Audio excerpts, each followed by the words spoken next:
And बेटा हम लोग आज जो है इस वीडियो में फ्रिक्शन पर बेस्ड न्यूमेरिकल करने वाले हैं, जो कि आपके प्रीवियस ईयर में जेईई और नीट में डिस्कस किया गया है, पूछा गया है। तो उन सारे क्वेश्चंस को हम यहाँ पर पॉइंट आउट करेंगे और देखेंगे उसमें लॉजिक, उसमें जो कॉन्सेप्ट हमें अप्लाई करना है वो कैसे बनेगा। अब यहाँ पहला क्वेश्चन क्या है कि a body of mass m is kept in a rough horizontal surface. Coefficient of friction is alpha. A horizontal force is applied on the body but it does not move. The resultant of normal reaction and the frictional force acting on the object is given by F. ये आपके पास option दिए गए हैं, ठीक है बेटा जी। और इनके लिए क्या है, हम लोग फिर से क्या करेंगे, प्रॉब्लम सॉल्व करेंगे। तो आपको देखते हैं क्या है हमारी सिचुएशन। ये हमारे पास एक सरफेस है ना। इस सरफेस पर एक ऐसे ब्लॉक रखा गया, ये ब्लॉक आपका यहाँ पर रखा गया इस तरीके से, ठीक है ना।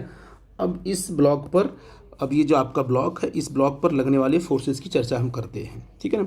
यहाँ पर mg काम कर रहा है, ये mg फोर्स यहाँ काम किया और इस पर लगने वाला जो नॉर्मल रिएक्शन इसके जस्ट अपवर्ड होगा, ठीक है। ये आपका नॉर्मल रिएक्शन है, अभी कोई फ्रिक्शन डेवलप नहीं हुआ है। अब हमने क्या किया, इस पर एक फोर्स लगाया, जिस फोर्स को नाम दिया हमने एफ एक्सटर्नल। ये जब इस ब्लॉक को हम राइट साइड की तरफ फोर्स लगाते हैं तो यहाँ पर इस कॉन्टेक्ट सरफेस, यहाँ पर फ्रिक्शन डेवलप होगा। अच्छा, फोर्स लगाने के बाद भी हमारा ब्लॉक रुका हुआ है, फिर भी क्या है यहाँ पर, क्योंकि टेंडेंसी आ गई मोशन की, तो यहाँ पर क्या है, ये जो फोर्स हमारा, इसे बोलेंगे फ्रिक्शनल फोर्स डेवलप हो गया, ठीक है ना। अब कह रहा है कि नॉर्मल रिएक्शन और फ्रिक्शनल फोर्स का जो रिजल्टेंट है उसकी वैल्यू क्या होगी। तो कहोगे सर रिजल्टेंट तो हम बनाएंगे, पैरेललोग्राम बनाते हैं इस तरीके से ऐसे, और ये हम ड्रॉ करते हैं, ये होगा इसका रिजल्टेंट, ये फोर्स ये, और ये आपका ये रिजल्टेंट आपका एफ नेट होगा, या एफ, इसको एफ आर बोल सकते हैं, लेकिन कॉन्टैक्ट फोर्स का रिजल्टेंट है ये क्या होगा। अगर हम एफ आर की बात करें रिजल्टेंट और ये मैग्नीट्यूड की बात करें तो अंडर रूट क्या होगा बेटा जी, अंडर रूट होगा हमारा n square plus what is this f r square, ठीक है ना। अब एन की वैल्यू क्या होती है, एन की वैल्यू तो एम जी के बराबर है, तो root m g whole square plus f r की वैल्यू होती है mu into n whole square. Mu का मतलब अल्फ़ा, जो अल्फ़ा उसमें दिया हुआ है ना। अच्छा, यहाँ पर कोफिशिएंट ऑफ फ्रिक्शन अल्फ़ा दिया है म्यू, यहाँ पर म्यू ले लो, ये म्यू होगा, तो हमने इसको म्यू ही ले लिया क्योंकि ऑप्शन में आपका म्यू दिया हुआ है, तो ये म्यू इंटू एन, ठीक है ना। तो यहाँ पर अल्फ़ा, जहाँ पर म्यू कर लो आप। तो अब आपने कहा कि F R is resultant force contact का, किसका, फ्रिक्शन का, नॉर्मल का रिजल्टेंट एफ आर है। अब क्या होगा बेटा जी, ये रूट में इसको कहोगे सर ये एम जी का होल स्क्वायर भी ज्यों का त्यों रहने देते हैं, plus mu into n. Mu into n क्या है आपका, एम जी तो होता है ये, ठीक है ना। अब ये जो आपका रिजल्टेंट फोर्स है ये क्या होगा, एम जी है ना, ब्रैकेट में बाहर निकालेंगे एम जी, तो ब्रैकेट में रूट क्या आ जाएगा आपका 1 प्लस म्यू होल स्क्वायर। ये अब ये कॉन्टैक्ट फोर्स का रिजल्टेंट है, फ्रिक्शनल फोर्स और नॉर्मल का रिजल्टेंट है। ये जो रिजल्टेंट है ये या तो एफ एक्सटर्नल के बराबर होगा या तो उससे कम होगा, ठीक है ना। जो फ्रिक्शनल और नॉर्मल का रिजल्टेंट होता है एफ आर किसका रिजल्टेंट है, नॉर्मल और एफ आर, नॉर्मल और फ्रिक्शनल फोर्स का रिजल्टेंट है, ठीक है ना। ये क्या होगा, या तो एक्सटर्नल फोर्स के बराबर होगा, तो आप यहाँ से ये कह सकते हो, यहाँ से सिंपल सी बात है, ज़्यादा डिटेल नहीं जाएंगे हम। आप यहाँ से जो आपका रिजल्टेंट आया ना, इस वाले जो आपका, तो यहाँ पर आप कह सकते हो कि जो एफ आर आपका आया वो या तो इसके क्या होगा, इसके बराबर होगा या इससे छोटा होगा, ऐसे, ठीक है ना। ये चलेगी इक्वलिटी, या तो ये जो रिजल्टेंट है इसकी वैल्यू के बराबर होगा, ऐसे छोटा होगा, ठीक है ना। तो ये ऑप्शन आपका करेक्ट होगा, कौन सा, डी ऑप्शन, ठीक है बेटा जी। आई थिंक मेरी बात आप समझ गए। अब एक शानदार बेटा क्वेश्चन आपका है, which of the following statement is correct, ठीक है ना। ऐसे क्वेश्चन आते हैं, अब पूरी डेप्थ आपका इस क्वेश्चन में डाल दिया उसने। क्या है, rolling friction is smaller than sliding friction, बिल्कुल करेक्ट है। क्यों, क्योंकि अगर रोलिंग फ्रिक्शन स्लाइडिंग फ्रिक्शन से कम नहीं होता तो हम जो है व्हील क्यों लगाते, इसीलिए तो हमने व्हील बनाई कि वहाँ पर क्या है, रोलिंग फ्रिक्शन कम है, ठीक है ना। तो rolling friction is smaller than the sliding friction, it is A correct, ठीक है ना। आपका ये करेक्ट है। अच्छा ये देखिए, limiting value of static friction is directly proportional to the normal reaction. आपने कहा कि जो लिमिटिंग फ्रिक्शन है f l directly proportional to normal reaction, ये तो पता है आपको, ठीक है, नो प्रॉब्लम, ये जानते हो उसको बात को, ठीक है ना। अब देखिए, coefficient of sliding friction has dimensions of length. Coefficient of sliding friction has dimension of length, ये देखिए इनकरेक्ट होने वाला है। क्यों? क्योंकि जो फ्रिक्शनल फोर्स होता है वो म्यू इंटू एन होता है। तो ये भी आपका फोर्स है, ये भी आपका फोर्स है, तो म्यू क्या होगा, एफ आर अपॉन एन होगा। तो जो कोएफिशिएंट ऑफ फ्रिक्शन है, ऊपर भी फोर्स है नीचे भी फोर्स है, तो ये डायमेंशन लेस होगा। तो कोएफिशिएंट ऑफ फ्रिक्शन के पास कोई डायमेंशन नहीं होती है, इसलिए ये आपका फॉल्स है, स्टेटमेंट आपका करेक्ट नहीं है। Frictional force opposes the relative motion हुआ। देखो ये तो इसकी डेफिनेशन है क्या, frictional force opposes the relative motion. Yes, ये भी आपका करेक्ट है, तो ये भी करेक्ट है, ये भी करेक्ट है और ये भी करेक्ट है। आपका सी पॉइंट आपका इनकरेक्ट है। आई थिंक ये कॉन्सेप्ट को आप समझ गए। अब दो क्वेश्चन क्या है कि a block has been placed on an inclined plane with slope angle theta. कितना एंगल बना ये एंगल थीटा है, ये ब्लॉक आपका रखा गया है, ठीक है ना। Block slide down the plane at a constant speed. ये क्या है, कांस्टेंट स्पीड से मूव कर रहा है, इसका मतलब इस पर लगने वाला जो नेट फोर्स होगा वो जीरो होगा।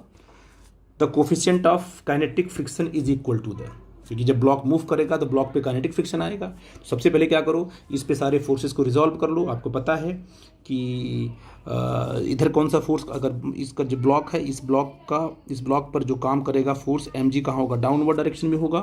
तो बताइए इंक्लाइंड के अलॉन्ग कितना फोर्स आएगा, ये आएगा एम जी साइन थीटा। और ये आपका, ये बिल्कुल नॉर्मल की बात हम करेंगे तो इधर क्या आएगा बेटा, ये इधर एन आ जाएगा, इधर जो कंपोनेंट आएगा वो एम जी कॉस थीटा, क्योंकि ये एंगल थीटा बनेगा ये, है ना। और फ्रिक्शन कहाँ काम करेगा, फ्रिक्शन काम करेगा अपवर्ड डायरेक्शन में ऐसे, है ना। ये आपका एफ आर होगा, ठीक है ना। और एफ आर कितना होता है, एफ आर होता है म्यू इंटू एन होता है।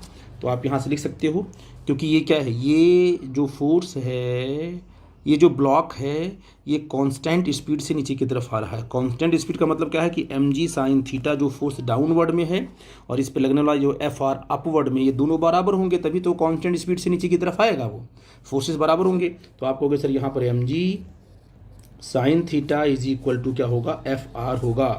तो m ji sine theta is equal to क्या होगा, म्यू इंटू एन होगा।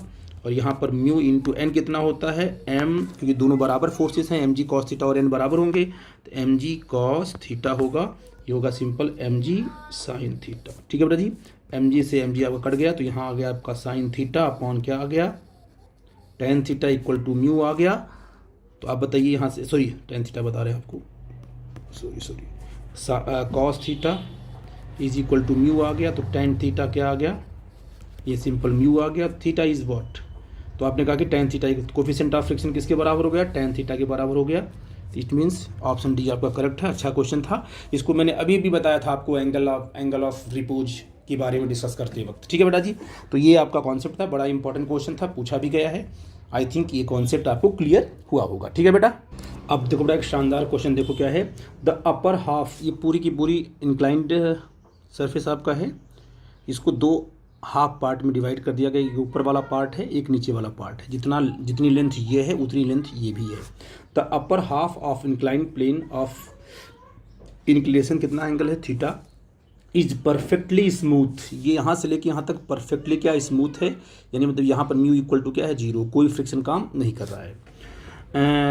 While lower half is rough, जो लोअर इसका हाफ है वो रफ है, जिसका कोएफिशिएंट हमने सिंपल क्या मान लिया है, म्यू है। यहाँ से लेके यहाँ तक ये रफ सर्फ, यहाँ पर फ्रिक्शन काम करेगा। A block starting from rest at the top of the plane will again come to the rest at the bottom. यहाँ से ये रेस्ट में है, चला यहाँ से, ठीक है ना, यहाँ से मूव करेगा और यहाँ पर आते आते ये क्या हो गया, इस पॉइंट पर आते आते ये फिर से क्या हो गया, ये फिर से रेस्ट में आ गया, मतलब रेस्ट से मूव किया रेस्ट में ही आ गया। तो कह रहा है if the coefficient of friction between the block and lower half of the plane is given by, mu की वैल्यू क्या होगी वो निकालना है। बड़ा ही शानदार क्वेश्चन, समझो ध्यान से। अब ये ब्लॉक जब यहाँ से लेकर इस ब्लॉक पर लगने वाला फोर्स कितना है, नीचे की तरफ, क्योंकि एंगल थीटा है तो इधर की तरफ क्या होगा, इधर जब फोर्स होगा वो क्या होगा, एम जी साइन थीटा। जानते हो ना आप लोग, ये फोर्स एम जी साइन थीटा है। मान लो इस ब्लॉक का जो एक्सेलरेशन वो ए है, तो ए कितना होगा, ए कितना होता है बेटा जी, ये होता है एफ अपॉन एम होता है। तो एफ कितना है, एम जी साइन थीटा अपॉन एम हो जाएगा। तो ए कितना आ जाएगा डाउनवर्ड, ये हो जाएगा जी साइन थीटा। इसको हमने नोट कर लिया, ठीक है ना। अब ये ब्लॉक यहाँ आएगा, यहाँ आएगा, यहाँ आएगा, यहाँ आएगा, एक्सेलरेशन क्या उसका है, जी साइन थीटा बढ़ता जाएगा। अब जब ब्लॉक यहाँ आ गया, ये ब्लॉक जब यहाँ पर आएगा, यहाँ पर, अब यहाँ से उसको उस पर फ्रिक्शन काम करना शुरू। अब इसकी यहाँ से तो चला है, इसमें कोई फ्रिक्शन नहीं, वेलोसिटी बढ़ती गई बढ़ती गई बढ़ती गई बढ़ती गई, यहाँ पर आ गया, ठीक है ना। अब यहाँ के आने के बाद और इसका जो एक्सेलरेशन है वो कितना है, जी साइन थीटा, यहाँ भी है। लेकिन जैसे ही नीचे की तरफ जाएगा ये, तो अब यहाँ पर फ्रिक्शन काम करेगा अपवर्ड डायरेक्शन में। कहाँ काम करेगा, अपवर्ड डायरेक्शन में, और वो होगा तुम्हारा एफ आर होगा, है ना। तो इसका मतलब अगर एफ आर ऊपर की तरफ काम कर रहा है तो ये जैसे जैसे नीचे की तरफ आएगा वैसे वैसे इसकी वेलोसिटी, इस ब्लॉक की वेलोसिटी कम होगी कम होगी कम होगी कम होगी, करते करते यहाँ जीरो हो जाएगी। मतलब यहाँ से ब्लॉक चला तो उसकी वेलोसिटी बढ़ी बढ़ी बढ़ी, बढ़ते बढ़ते बढ़ते यहाँ पर वेलोसिटी हो गई मैक्सिमम, है ना। अब जब यहाँ से मूव करेगा नीचे की तरफ, वेलोसिटी कम होगी, कम होते होते यहाँ पर क्या हो गया, जीरो हो गया। मतलब यह है कि अगर ब्लॉक टॉप से इस पॉइंट तक आया तो ब्लॉक का जो एक्सेलरेशन था वो ए था, वो क्या था, डाउनवर्ड डायरेक्शन में था, ठीक है ना। लेकिन यहाँ के आने के बाद फिर ब्लॉक यहाँ से यहाँ तक आया, उतने ही लेंथ में स्टॉप हो गया, स्टॉप कर गया ब्लॉक। तो इसका जो एक्सेलरेशन होगा, इस ब्लॉक का जो रिटार्डेशन होगा, उसकी डायरेक्शन कहाँ होगी, वो ऊपर की तरफ होगी ऐसे, और इसके बराबर ही होगी। क्यों, क्योंकि इस पूरी की पूरी हाफ लेंथ में ये रुक जा रहा है। तो पक्का है कि जो एक्सेलरेशन यहाँ से लेके यहाँ तक रहा होगा, उतना ही रिटार्डेशन यहाँ से लेके यहाँ तक होगा, तभी तो ब्लॉक रुकेगा। तो यहाँ पर जो रिटार्डेशन की डायरेक्शन होगी कहाँ होगी, वो अपवर्ड डायरेक्शन में होगी, इस रीजन में, और आपका रिटार्डेशन वो उसी ए के बराबर होगा, तभी यहाँ इस सेम लेंथ में उसको रोक पाएगा वो, ठीक है बेटा। तो फ्रिक्शन कितना होगा यहाँ पर, फ्रिक्शन होगा तो सिंपल होगा, म्यू इंटू एन होगा, और म्यू इंटू एन कितना होता है, एम जी कॉस ये थीटा होता है, ठीक है बेटा जी। तो आप क्या बोलोगे कि अब देखो हम इस जर्नी की बात कर लें, तो ब्लॉक जब यहाँ से यहाँ तक आ रहा है तो उसका जो एक्सेलरेशन डायरेक्शन आपको दिखाया हमने, ए दिखाया है, तो इस पर अगले वाला फोर्स क्या है आपने देखा, mu M G cos theta, और डाउनवर्ड कितना होगा बेटा जी, वो simple M G sine theta ही होगा, ये तो बदलेगा नहीं, है ना। तो इस पर नेट फोर्स कैसे निकालेंगे, mu M G cos theta upward direction में जो लगा, क्योंकि ए कहाँ है, ऊपर की तरफ है, इसलिए हमने फोर्स, बड़ा फोर्स कौन सा लिया, mu M G cos theta minus क्या होगा, M ji sine theta is equal to M into A कर लिया, है ना। तो एम से यहाँ पर एम आपका कट जाएगा, जिससे कट जाएगा, और ये इक्वल टू क्या है, जी साइन थीटा है, क्योंकि उतना ही एक्सेलरेशन जो यहाँ से आएगा एक्सेलरेशन वही इधर भी दिखाई पड़ेगा। तो mu cos theta minus g sine theta equal to g sine theta, ठीक है बेटा जी। तो mu cos theta is equal to 2g sine theta, transfer करने के बाद तो म्यू इक्वल टू क्या आ जाएगा, कॉस थीटा आ जाएगा, यहाँ पर आ जाएगा 2g व्हाट इज द, यहाँ जाएगा तुम्हारा शायद टेन थीटा, ठीक है। अच्छा यहाँ से जी भी कट जाएगा, यहाँ म्यू जी है ना आपका, ये जी भी यहाँ से कटेगा, जी भी कट कर दोगे आप लोग, तो देखो क्या हो जाएगा, यहाँ से ये हो जाएगा तुम्हारा simple mu cos theta equal to 2 sine theta. तो म्यू इक्वल टू क्या आ जाएगा, 2 sine theta upon cos theta 2 tan theta. ये देखिए ये आपका आंसर आ जाएगा। आई थिंक इस बात को समझ गया। अच्छा क्वेश्चन था बेटा जी, इसलिए थोड़ा सा इसको पेशेंस बना के अंडरस्टैंड करना, वीडियो देखना, और डाउट होगा तो बेटा डिस्कस करना, ठीक है बेटा। अब क्वेश्चन कहा गया, block B is pushed momentarily along a horizontal surface with an initial velocity v.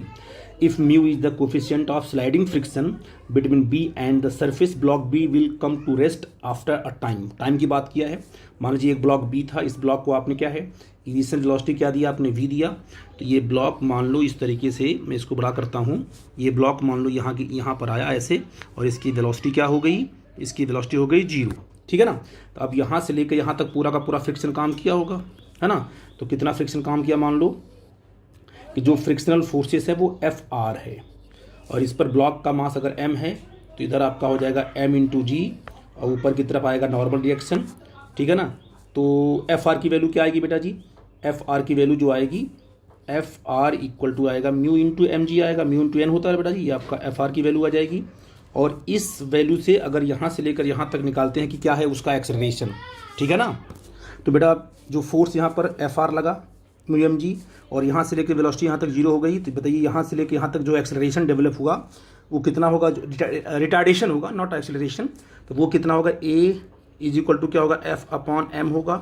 F कितना है, mu M g upon m कर देंगे तो ये कट जाएगा, तो आपका जो रिटार्डेशन आ जाएगा वो सिंपल आ जाएगा एम म्यू इंटू जी क्या आ जाएगा बेटा जी, म्यू इंटू जी आ जाएगा। ये आ गया एक्सेलरेशन आ गया आपका, ठीक है बेटा जी। बस अगर यहाँ से लेकर यहाँ तक आ गया तो आप निकाल लो, यहाँ से लेकर यहाँ तक टाइम क्या है, डेल्टा टी है बेटा, ठीक है। बट में लगा दो अब क्या है कि यहाँ पर इनिशियल अब लगा दो, स्पीड लगा दो, स्पीड इक्वेशंस में अप्लाई कर दो। वी इक्वल टू क्या होता है, यू प्लस ए टी होगा, रिटार्डेशन है तो हो जाएगा हमारा माइनस ए टी हो जाएगा, ठीक है ना। बताइए फाइनल स्पीड क्या है, जीरो है, इनिशियल क्या है, वी दिया है, माइनस ई कितना है, ये आपका म्यू इंटू जी दिया है, टाइम जो निकालना आपको टी निकालना है, तो mu g into t is equal to v, तो टी क्या आ जाएगा आपका, v upon mu into g. Simple सा क्वेश्चन था बेटा जी, इसमें कुछ था नहीं, बस आपको क्या निकालना था, एक्सीलरेशन निकालना था और लगा देना था आपको स्पीड इक्वेशन, तो वहाँ से आपको टाइम निकल जाता है, ठीक है। आई थिंक इस कॉन्सेप्ट को आप समझ पाए होंगे, और ऐसे क्वेश्चन जब भी आपको पूछते हैं एग्जाम में तो आप आसानी से सॉल्व कर ले जाओगे, ठीक है बेटा। अब बेटा ये देखो क्वेश्चन क्या है आपका, क्वेश्चन कि while walking on ice one should take small step to avoid slipping, this is because smaller step ensure larger friction, smaller friction, larger normal force and smaller normal force.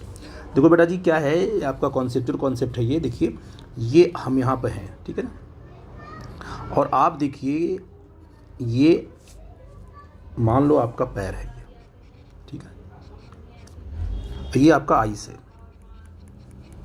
और आपका mu जो ice होता है बहुत ही कम होता है, पता ना आपको, इसका फ्रिक्शन बहुत ही कम होता है, स्लिप करने के चांसेस ज़्यादा होते हैं। अब बताइए अगर ये आइस ब्लॉक है, ठीक है ना, अब इस आइस ब्लॉक पर आप चल रहे हो, स्लीपिंग होनी ही होनी है। अब इस दोनों पैर को, अगर इस वाले पैर को जितना आप ज़्यादा फैलाओगे तो उतना ज़्यादा आपको पुश करना पड़ेगा आइस ब्लॉक को पीछे की तरफ, तभी तो आगे बढ़ोगे आप। और जितना ज़्यादा आप इसको पुश करोगे आगे की तरफ उतना अधिक फ्रिक्शन, उतना ही क्या है, स्लीपिंग होगी, है ना, क्योंकि इसका फ्रिक्शन तो बहुत ही कम है, स्मॉलर फ्रिक्शन बहुत ही कम फ्रिक्शन इसका है, और बहुत ही कम फ्रिक्शन में ही हमें चलना है। तो आपने अगर अपने पैर को ज़्यादा फैला दिया तो आपको आइस ब्लॉक को पीछे की तरफ धक्का अधिक देना पड़ेगा, पुश अधिक करना पड़ेगा, तभी तो आप अगला सेकंड वाला पैर आपका आगे जाएगा। और जितना ज़्यादा इसको पीछे की तरफ पुश करोगे उतना अधिक स्लीपिंग यहाँ होने के चांसेस ज़्यादा होते हैं। तो आपका काम ये होता है कि स्मॉलर फ्रिक्शन में ही क्या है, हम चलते जाएं। जितना छोटे छोटे स्टेप लोगे आप, ठीक है ना, उतनी आसानी से आप चल सकते हो, उतने ही स्मॉलर फ्रिक्शन, तो भाई फ्रिक्शन तो आपका छोटा ही है, कम फ्रिक्शन है, कम फ्रिक्शन में ही आगे बढ़ सकते हो आप। तो आप जो छोटे छोटे स्टेप इसलिए लेते हो to ensure the smaller friction, कि जो स्मॉलर फ्रिक्शन है इसको इंश्योर करते हो कि इतने ही फ्रिक्शन में हम क्या है, आगे की तरफ बढ़ सकते हैं। तो आपका ऑप्शन बी आपका करेक्ट है, ठीक है बेटा जी। हम इसलिए छोटे छोटे स्टेप लेते हैं कि कम फ्रिक्शन में भी क्या है, मूव कर सके, तो to ensure the smaller friction. देखो बड़ा ये शानदार क्वेश्चन है, एससी वर्मा में पूछा गया क्वेश्चन है, नीट में भी पूछा गया, जेई में भी कई बार इसको रिपीट किया गया है। इसको ध्यान से देखना बड़ा इंपॉर्टेंट है। Consider the situation shown in the figure, the wall is smooth but the surface A and B is contact are rough. ये क्या है, ये स्मूथ है, ये बिल्कुल स्मूथ है, यहाँ कोई फ्रिक्शन नहीं है, लेकिन इन दोनों के बीच में फ्रिक्शन है, यहाँ पर फ्रिक्शन है, ठीक है ना। The friction on B due to A in equilibrium, ठीक है ना, is upward, is downward, is zero, the system can not remains in equilibrium. इन सब चीज़ों के बारे में चर्चा करनी है। मान लो हमने ये फोर्स नहीं लगाया, इसको पहले हटा दो। ये फोर्स अगर आपने नहीं हटा दिया है, फोर्स नहीं लगाया आपने, तो यहाँ तो कोई फ्रिक्शन है ही नहीं। तो ए वाला ब्लॉक किससे नीचे की तरफ गिरेगा, जी से गिरेगा, और बी वाला भी किससे गिरेगा, जी से ही गिरेगा, एक्सेलरेशन ड्यू टू ग्रेविटी, ठीक है बेटा जी। तो ये दोनों क्या है, दोनों बिल्कुल इक्विलिब्रियम में होंगे, और क्या है, सिस्टम बिल्कुल, सॉरी, दोनों क्या होंगे, ए और बी क्या है, कांस्टेंट एक्सेलरेशन से नीचे की तरफ आएंगे, उसमें कोई डाउट की बात तो नहीं है। तो वो तो ठीक है। लेकिन अगर आपने इस फोर्स को ऐसे इस ब्लॉक बी को आपने इस फोर्स से ऐसे प्रेस कर दिया लेफ्ट साइड में, तब क्या होगा? होगा क्या बेटा जी? तो ठीक है, ये जो बी है वो तो ए को प्रेस करेगा, ये तो प्रेस करेगा, इसको पुश करेगा, कहाँ पर? अंदर की तरफ पुश करेगा। लेकिन यहाँ पर कोई फ्रिक्शन नहीं है, यहाँ पर कोई फ्रिक्शन नहीं है, तो क्या यहाँ पर इंटरलॉक्स बनेंगे? क्या ये सरफेस ए को पकड़ेगा? नहीं पकड़ेगा। तो ये कितनों भी फोर्स आप लगाओ क्या से, लेकिन जी तो आपका वही रहेगा जो है। अगर ये ब्लॉक तो जी से ही गिरेगा नीचे ना, क्यों? क्योंकि ये वाला जो फोर्स है, ये वाला फोर्स कभी भी जी को यानी एम जी को पर इफेक्ट डाल नहीं सकता, क्योंकि ये वाला फोर्स तो एम जी के परपेंडिकुलर है। ये वाला फोर्स, ये वाला फोर्स क्या करेगा? सिर्फ ब्लॉक ए को वॉल के अंदर स्टक करेगा, चिपकाएगा। लेकिन चिपकने वाला यहाँ पर जो यहाँ पर जो ये सरफेस तो स्मूथ है, अगर ये स्मूथ है तो यहाँ पर क्या है? ये कभी भी इसको यहाँ पर फ्रिक्शन काम ही नहीं करेगा। तो ये ब्लॉक क्या है? हमेशा जी से ही गिरेगा नीचे की तरफ। और ब्लॉक बी, तो अगर ब्लॉक ए नीचे की तरफ आ रहा है जी से, तो ब्लॉक बी इसी कॉन्टेक्ट में ये भी जी से नीचे की तरफ आएगा। आप समझ लो कि ये दोनों के दोनों ब्लॉक फिर भी क्या करेंगे? जी से ही नीचे की तरफ गिरेंगे। इट मीन्स ये हुआ कि ये दोनों ब्लॉक पर जो नेट फोर्स है वो कहाँ काम कर रहा है? बोलो, मोशन कहाँ हो रहा है? वो नीचे की तरफ हो रहा है ना। तो नेट फोर्स कहाँ काम कर रहा है? जी की तरफ। इसका मतलब दोनों ब्लॉक इक्विलिब्रियम में नहीं होंगे, वो इस पर नेट फोर्स कहाँ काम कर रहा है? डाउनवर्ड डायरेक्शन में काम कर रहा है। ठीक है बेटा जी, आई थिंक इस बात को आप समझ गए। कहोगे सर इस फोर्स का क्या होगा? भाई इस फोर्स को आपने कहाँ दिया? लेफ्ट में दिया। तो ये वॉल क्या करेगी? पूरे के पूरे ब्लॉक सिस्टम को राइट में पुश करेगी। तो इस पर लगने वाला हॉरिजॉन्टल फोर्स तो जीरो हो जाएगा, लेकिन वर्टिकल जो फोर्स है वो जी और जी दोनों साथ में ही नीचे की तरफ आएंगे। तो नेट फोर्स इस पर काम करना शुरू कर दिया। इसलिए आपका क्या है? The system can not be remain in equilibrium. ये कभी इक्विलिब्रियम में रुक रह नहीं सकता है, क्योंकि फ्रिक्शन यहाँ पर जीरो है। तो अगर यहाँ पर जीरो हो गया तो ये सिस्टम नीचे की तरफ आएगा ही आएगा। ठीक है बेटा जी, इसे इस mg को रोकने वाला कोई, जो नीचे की तरफ mg है, इसको रोकने वाला कोई फोर्स नहीं है। आई थिंक मेरी बात आप समझ पाए। और ये कॉन्सेप्ट और है कि इन दोनों सिस्टम के बीच में क्या होगा? क्या इनमें फ्रिक्शनल फोर्स आएगा? जब a की स्पीड ज़्यादा होती, b की कम होती, दोनों में होता रिलेटिव मोशन, तब जाकर के यहाँ पर फ्रिक्शनल फोर्स आता। लेकिन ए भी किससे नीचे की तरफ आ रहा है? जी से आ रहा है। बी भी किससे आ रहा है? जी की तरफ आ रहा है। यानी दोनों की स्पीड नीचे की तरफ आने वाली जो सेम है, इसलिए यहाँ पर जो फ्रिक्शनल फोर्स होगा एफ आर, वो क्या होगा? जीरो होगा। इसलिए ऑप्शन सी भी क्या होगा? करेक्ट होगा। तो इसमें सी और डी ऑप्शन दोनों करेक्ट हैं। ठीक है बेटा। अब बेटा ये क्वेश्चन क्या है कि a man pools a block heavier than himself. इसका मान लो इसका मास m1 है, इसका मास m2 है, और m2 क्या है? बड़ा है किससे? m1 से। अच्छा कॉन्सेप्ट इसमें लगेगा, the coefficient of friction is same between the man and the ground and between the block and the ground. यहाँ पर भी म्यू है, यहाँ पर भी क्या है? म्यू है। ठीक है ना। Block will never move, block कभी मूव नहीं करेगा। इट मीन्स, तो बेटा हमको लगता है कि आपका जो ब्लॉक विल नेवर मूव, ये ऑप्शन करेक्ट होगा, ऐसा लगता है, लेकिन ऐसा होगा नहीं। क्यों? से मान लो कि अब यहाँ पर जो फ्रिक्शन लगा इस डायरेक्शन में, इधर जो फ्रिक्शन लगा वो कितना लगा? वो जो फ्रिक्शन आपका इधर आया, इसको मान लो F1 फ्रिक्शन है, ये FR1 है, ये होगा म्यू M1G होगा। ठीक है ना। अब जो है कि यहाँ पर जो इसके पैर में जो फ्रिक्शन लगेगा उसको FR2 मानो, ये होगा म्यू M2G। तो पक्का है कि ये वाली जो वैल्यू है इस वैल्यू से क्या है? कम है। ऐसे कर सकते हैं, ये वैल्यू बड़ी हो क्योंकि M1 बड़ा है ना, ये बड़ा है और ये छोटा है। ठीक है ना। तो अब ये यहाँ से जो फ्रिक्शन जितना डेवलप कर सकता है मैक्सिमम, उतना ही टेंशन डेवलप करेगा इस स्ट्रिंग में। तो टेंशन क्या है? Tension is always away from the contact point. यहाँ पर टेंशन ये T होगा, यहाँ पर टेंशन ऐसे T होगा। तो ये जो मैन है वो इस स्ट्रिंग में कितना टेंशन डेवलप कर सकता है? T के बराबर, जो ये है ना।